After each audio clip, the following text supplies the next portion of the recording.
اتحداك لو كنت تعرف الفاير ووركس كان من 2000 سنه. يلا بينا نحكي لكم الحكايه.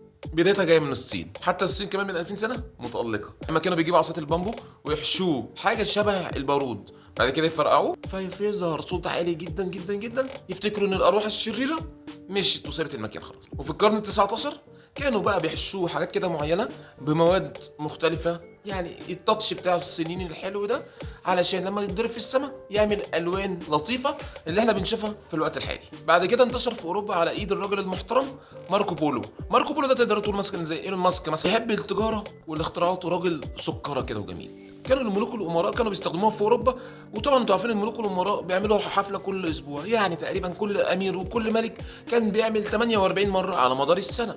فلوس يا باشا بتتكلم.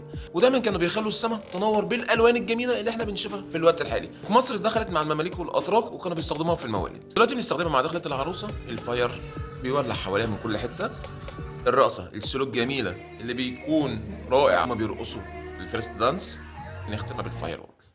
يعني الفاير ووركس مهما كان وقته استخدامه، هو بيدي جمال وهيبه المكان. كل فرح في حاجه بنعملها وليها اصلها. تابعوني. السلام عليكم.